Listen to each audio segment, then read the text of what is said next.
Chairman সাহেব, আপনার খেতের অবস্থা তো ভালো না, চলেন খেতটা দেখে আসি। তাই নাকি? তাদের অবস্থা ভালো না? আচ্ছা চল দেখে আসি।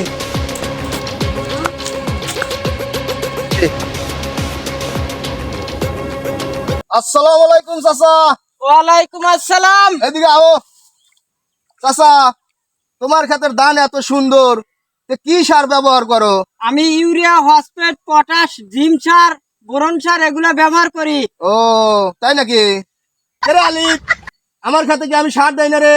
আমার ধানের অবস্থা এরকম কে? চেয়ারম্যান সাহেব, আপনি তো মনে করেন যে 4-5 বছর ধরে চেয়ারম্যান হয়েছেন।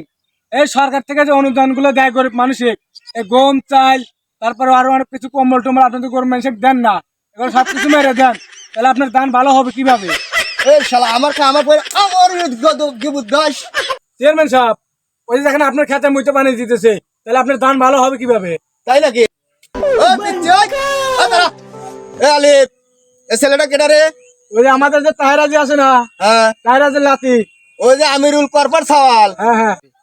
চেয়ারম্যান সাহেব, আমি তো পানি থাকে না, আমি তো 3 বেলা পানি দেই, আমরা থাকে না, আমি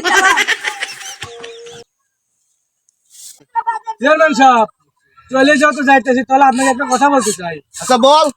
হিসাব কিন্তু দিতে হবে। কথাটা ঠিকই কইছস। তে আম থেকে মনে হয় যে সরকারের যা আসে, মনে হয় গম চাল ডাল সব গরিব মিসকিনে বিলে দেবো। আমি আর এগুলো আর খাবো না, বুঝছো? অনেক পাপ কাজ করছি। আর এই মনে হয় যে মসজিদ মাদ্রাসা এইগুলো দিয়ে দেবো। আজ থেকে আমি ভালো হয়ে যাবো, চল।